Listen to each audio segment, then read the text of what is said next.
আসসালামু আলাইকুম সবাই, welcome back to my video. তো দেখো এখানে আমি খুবই সুন্দর দুটো স্যাটিন জর্জেটের টিল ব্লু কালারের উপরে দুটো আমি ড্রেস বানিয়েছি, মানে গাউন বলতে পারো।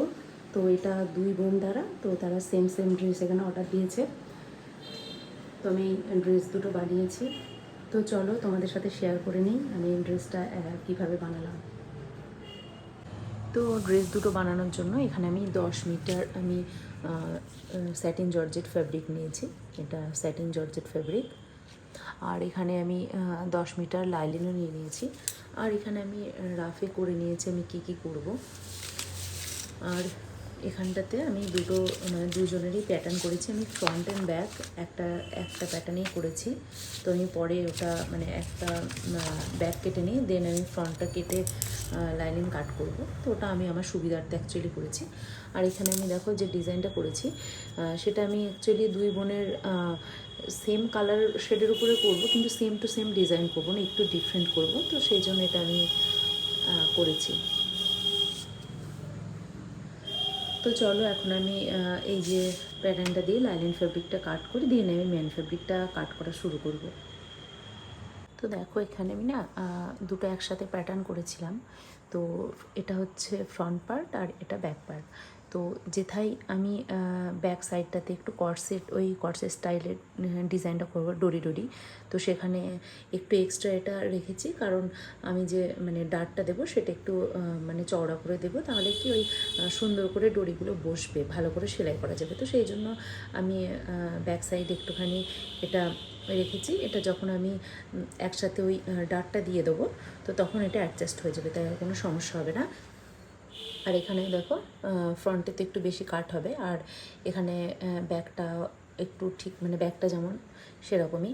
আর এখানে আমি শোল্ডার একটুখানি মাইনাস করেছি, কারণ ফ্রন্ট নেকটা যেহেতু একটু ডিপ হবে, তো নাহলে না মানে মানে শোল্ডারটা খুলে যাওয়ার একটা লুজিংয়ের একটা ব্যাপার থাকে। তো সেই জন্য আমি মেজারমেন্টটা সেরকমভাবে নিয়েছি। তো এরকমভাবে আমি ফ্রন্ট আর ব্যাক দুটোই এরকমভাবে কাট করে নিয়েছি দুটো ড্রেসেরই। তো এবার আমি এই লাইলেন ওয়াইজ এবার আমি মেন ফেব্রিকটা কাট করব। এখানে দেখো ব্যাক পার্ট, আমি এখানে যে লাইলিন ফেব্রিকটা আছে মেন ফেব্রিকটা আছে, তো যেথায় এটা স্যাটিন জর্জেট, তাই এটা না খুব মানে সেলাই করার সময় এত মানে কী বলবো অসম্ভব রকম নড়াচড়া করে। তো এর ঠিকঠাক প্লেসমেন্টটা ভীষণ দরকার। তো সেই জন্য আমি এই যে রিভিসিবল টেপ নিয়েছি, এটা দিয়ে আমি এর চারিপাশটা ফুল একদম মানে দেখো আমি এই যে নড়াচ্ছি বুঝতে পারবে। তো ফুল একদম লাইনার ফ্যাব্রিকের সাথে মেন ফ্যাব্রিক আমি পুরো সাইডে অ্যাটাচ করে দিয়েছি, মানে এমন জায়গায় অ্যাটাচ করেছি যেগুলোতে কিন্তু সেলাই মার্জিন থাকবে, মানে সেলাইয়ের অপোজিটে থাকবে, মানে মেন সাইডে যেগুলো অ্যাকচুয়ালি সেলাইয়ের রাইট সাইডে থাকবে, রং সাইডে নয়, মানে অপোজিট সাইডে নয়, সেইগুলোতে আমি কিন্তু এই টেপটা দিইনি। অনলি আমি সেই জায়গাগুলো দিয়েছি যেগুলোতে সেলাই পড়বে, যেমন এই পোর্শনটাতে সেলাই পড়বে, এগুলো সেলাইয়ের পিছনে থাকবে, এখানে সেলাই থাকবে। তো সেক্ষেত্রে কী বলো তো মানে যদি আমি এই টেপটা দিয়ে একটু শক্ত মতন হয়ে যায় তো কোনো সমস্যা হয় না, মানে দেখতে একদমই খারাপ লাগবে না। কিন্তু আমি যদি ফুল এটাতে একদম টেপ দিয়ে একদম জুড়ে দিতাম, তো সেক্ষেত্রে দেখতে অতটাও সুন্দর লাগতো না। কারণ এটা যদি পুরো ট্রান্সপারেন্ট না হয়ে এটা যদি মানে একদম এরকম পাতলাই কিন্তু একদম সলিড একটা ফ্যাব্রিক, মানে যেটা ট্রান্সপারেন্ট নয়, সেরকম ফ্যাব্রিকের সাথে খুব সুন্দরভাবে কিন্তু মানে অ্যাটাচ করা যায় ওই রিভিল যে পেপারগুলো আছে সেগুলো, তাহলে কি বোঝা যায় না।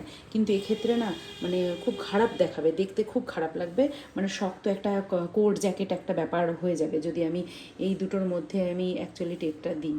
তো সেক্ষেত্রে দেখতে সুন্দর লাগে না, কারণ এর যে একটা ন্যাচারাল একটা ব্যাপার আছে, ফ্লোই ব্যাপার, সেই ব্যাপারটা থাকে না। তো সেই জন্য আমি এই সাইডগুলো এখানে আমি রিভিল টেপগুলো দিয়ে আটকেছি। তো এটা ব্যাক পার্ট ছিল, আমি ফ্রন্ট পার্টটাও সেম একইভাবে করে দেন আমি শোল্ডার জয়েন করে বাকিগুলো করছি। আর ওগুলো আমি কন্টিনিউ দেখাচ্ছি আমি অ্যাকচুয়ালি কী করছি। আই এম এক্সট্রিমলি সরি, আমি এত ব্যস্ত ছিলাম না এই কালকে, তো আমি সেই ব্যস্ততার মাঝে আমি একদমই ভুলে গেছি যে আমার ভিডিও করতে হবে। তো আমার হঠাৎ আজকে মনে পড়লো যে আমার ভিডিও করা হয়নি, তো কি বলবো, আমার এত আফসোস লাগছে। তো যাই হোক দেখো এখানে আমি না মানে যেটা করেছি, আমি তো এইটা লাগানোর মানে নেকটা লাগানোর আগে পর্যন্ত দেখিয়েছিলাম।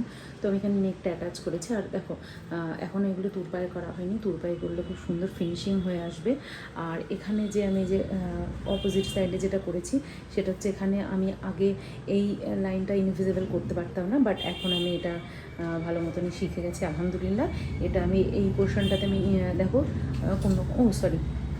দেখো কোনো রকমে এখানে যে সেলাই সেটা ভিজিবল নয়। তো আমি আপাতত, যেহেতু আমি এই যে হাত মানে স্লিভের এখানে হ্যান্ডওয়ার্ক করব, তো সেই জন্য আমি এই পোর্শনটা বাদ দিয়ে, মানে এই পোর্শন এখন আমার সুতোগুলো কাটা হয় না, আমি পরে সব এগুলো কেটে আমি সুন্দর করে ফিনিশিং করে দেব। তো আমি এখনও এই পর্যন্ত স্টিচ করেছি। এখন আমার মানে আর্মহোলের এই পর্যন্ত হয়েছে, এখনও স্লিভ স্টিচ করা হয়নি, কারণ আমি আগে এখানে যে আমি হ্যান্ডওয়ার্কটা করব সেটা প্যাচ মতন, তো সেটা আমি লাগাবো মানে কাফ লেন্থে যেটা হবে, মানে নিচের পোর্শনটা যেটা হবে স্লিভে ওখানটাতে। তো সেটা অ্যাটাচ করার পরে দেন আমি সাইড স্টিচিংটা করব। তো আমার নিচের এখানেও দেখো এখনও স্টিচিং করা হয়নি, এগুলো এখনও বাকি আছে, এটা আমি একদম লাস্টে করে দিচ্ছি। আর আমি এখানে লাইলিন যেটা করেছি, লাইলিনের স্টিচগুলো দেখো সব অপোজিট সাইডে করেছি, এখানে কোনো রকম সেলাই বোঝা যাচ্ছে না। তো অ্যাকচুয়ালি আমার মনে হয় একটা ডিজাইনার ড্রেসে সেলাইটা অপোজিট সাইডে সেলাইটা ভীষণ ম্যাটার করে। তখন আয়রন করা হয়নি বলে খুব একটা সুন্দর লাগছে না, একটু আয়রন করা হলে, এটা উল্টো সাইড যদিও, তো ভালো লাগবে দেখতে। তো চলো এখন আমি এই যে এখানে যে স্লিভের যে ডিজাইনটা করব সেটার জন্য আমি যেটা রেডি করছি প্যাচটা, তো সেটা আমি তোমাদেরকে একবার দেখাই। তো এখানে দেখো আমি যেহেতু আমি দুটো ড্রেস সেম করছি, তো এই যে হাতের আমি এটা 6 ইঞ্চ মতন করব, মানে যে কাফটা থাকবে, যে প্যাচ মতনটা হবে সেটা। তো তার জন্য আমি এখানে এই যে লাইলিন ফেব্রিক আর এই যে মেন ফেব্রিক দুটোর আমি অ্যাটাচ করছি রিভিলসিবল কাপড় দিয়ে। আমি ওটা একবার দেখাচ্ছি তোমাদেরকে।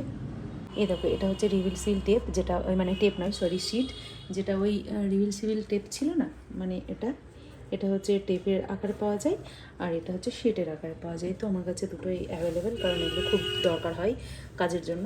তো আমি এই লেন্থে মোটামুটি কাট করে নিয়েছি, এই লেন্থে। তো আমি লাইলিন ফেব্রিক আর এই যে মেন ফেব্রিক, এই দুটোর মাঝে এই শেডটা বসিয়ে আমি আয়রন করে দেবো, তাহলে একদম পুরো অ্যাটাচ হয়ে যাবে। আর কোনো রকমভাবেই যে এটা যেমন ফ্লোই একটা নরম একটা কাপড়, তো হ্যান্ডওয়ার্ক করতে অসুবিধা হবে, সেক্ষেত্রে একদমই কোনো অসুবিধা হবে না, আর ফিনিশিংটা অনেক রিচ লুক দেবে। তো এখন চলো এই 3টের মতনও এটাও আমি দুটো আয়রন করে এটা আমি রেডি করে নিই। তো তারপর আমি হ্যান্ডওয়ার্কটা স্টার্ট করব। তো এখানে দেখো আমি যে হিট ইরেজেবল চকগুলো হয়, সেই চকগুলো অ্যাকচুয়ালি যেটাকে পান্ডা চক বলা হয়, সেই চকগুলো দিয়ে আমি এখানে পুরো স্কোয়ার করে নিয়েছি। আমার এই পয়েন্টগুলো দরকার, এই পয়েন্টের উপর আমি কাজ করব। আমি মোটামুটি দেখো এখানে অলরেডি দুটো পার্ট আমার কমপ্লিট হয়ে গেছে, আর এটা এই যে করছি, এই যে দেখো আমার এই পয়েন্টগুলো দরকার। তো আমি পয়েন্টগুলো আমি কাজ করতে করতে না অনেক রিমুভ হয়ে যাচ্ছে, তো আমি এরকম পেনগুলো দিয়ে, হিট ইরেজেবল পেন এটা, তো এই পেনগুলো দিয়ে আমি এই ডটগুলো করে নিয়েছি। তো তার উপরে অ্যাকচুয়ালি আমি কাজটা করছি। তো চলো তোমাদেরকে আমি একটা কাজ করে দেখাই আমি কেমন টাইপের করে করছি।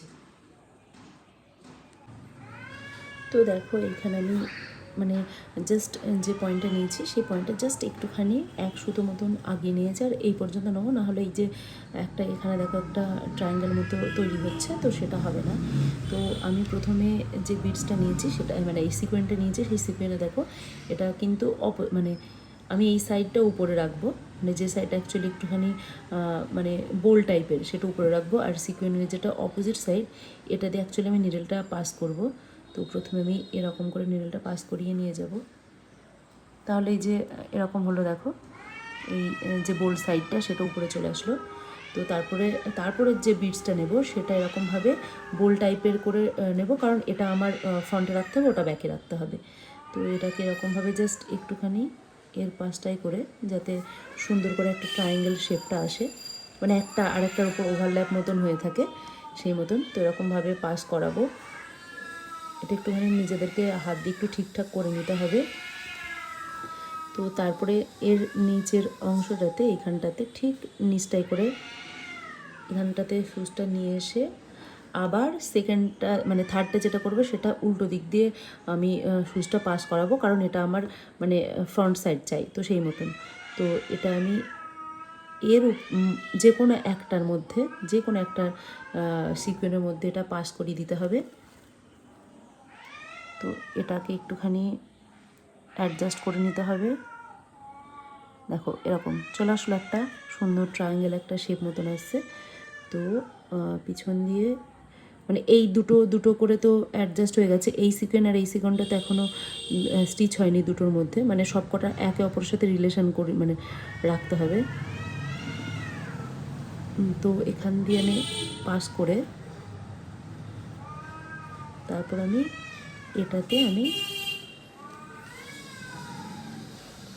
দেখো এরকমভাবে পুরো একদম সিকোয়েন্সের মাঝখানে এখানে দেখো ট্রায়াঙ্গেল একটা সুতোর ট্রায়াঙ্গেল বেনে গেছে। তো এই জিনিসটা না করলে এটা ঠিকঠাকভাবে প্লেস হবে না, এই যে নড়ে টড়ে যাবে। তো এরকমভাবে করলে আর সেটা প্রবলেম হবে না। তো এরকমভাবে আমি সব করবো। আমার এই জন্যই এতটা দেরি হচ্ছে। আমি কালকে সারাদিনে মাত্র এই যে দুটো করেছি, এই দুটো করেছি কালকে সারাদিন। আজকে সকাল থেকে মানে কালকে রাতে এই 3টে লাইন করেছিলাম, আজকে সকাল থেকে স্টার্ট করেছি। এবার দেখা যাক আমি কখন কমপ্লিট করি। তো চলো এই আমি 4টে পুরো মানে 4টে পার্টি কমপ্লিট করে দেন আমি স্লিভে অ্যাটাচ করে তারপর আমি দেখাচ্ছি।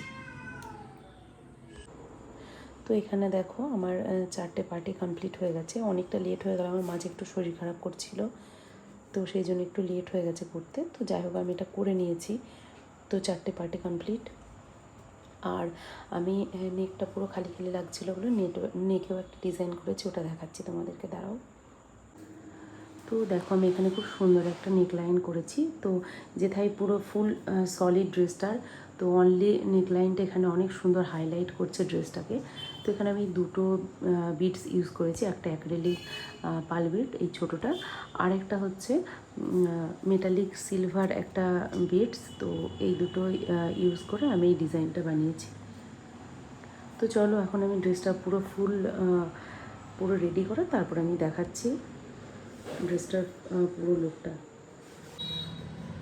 তো দেখো ফাইনালি পুরো ড্রেস দুটো কমপ্লিট হয়ে গেছে। এটা রাউন্ড শেপের যে নেকটা ছিল সেটা, আর এটা তো এই যে সুইট হার্ট নেকের উপরে ছিল। আর এই যে স্লিভগুলো দেখছো খুব সুন্দর, খুবই সুন্দর লাগছে। মানে সামনে থেকে যতটা সুন্দর লাগছে না, ভিডিওতে অতটা সুন্দর মানে আমি বোঝাতে পারছি না যতটা সুন্দর সামনে থেকে লাগছে। তো খুবই সুন্দর হয়েছে। আর এটা যেহেতু স্যাটিন জর্জেটের উপরে, তাই মানে কাপড়টা খুবই ফ্লোয়ি। তো তোমরা দেখে বুঝতে পারছো, মানে না পরলে প্রপার শেপ, মানে দামির উপর পরলে বুঝতে পারতাম, বাট সাইজগুলো খুবই মানে স্মল সাইজে ছিল, দামিতেও হচ্ছিল না। তো সেই জন্য আমাকে নর্মাল হ্যাঙ্গারে দেখাতে হয়েছে বলে অতটা ভালো যে ব্যাপারটা হয়েছে সেটা বোঝানো যাচ্ছে না। তো খুবই সুন্দর লাগছে দেখতে। তো এটার ফ্রন্ট পার্ট ছিল, আর এটা ছিল ড্রেসটার ব্যাক পার্টটা। তো আমি এরকম ব্যাক এরকম ক্রিস ক্রস ডরি করে দিয়েছি। আর এই নিচে হচ্ছে কিনা যে লাটকানগুলো করেছি দেখো, এগুলো হচ্ছে কিনা এই গ্লাস যে বিডসগুলো আছে সেগুলো আর মতি দিয়ে পার্ল দিয়ে আমি কাজ করেছি। তো একটু হেভি হওয়ার কারণে, যেহেতু এটা ডামিতে নেই, তো সেই কারণে একটুখানি ডরিগুলো একটু নিচের দিকে নেমে যাচ্ছে। বাট যখন ক্লায়েন্ট এটা বডিতে পরবে তো একদম পুরো সুন্দরভাবে ফিটিং হয়ে থাকবে, তখন আর এই জিনিসটা হবে না। তো এটা ছিল ব্যাক পার্টটা।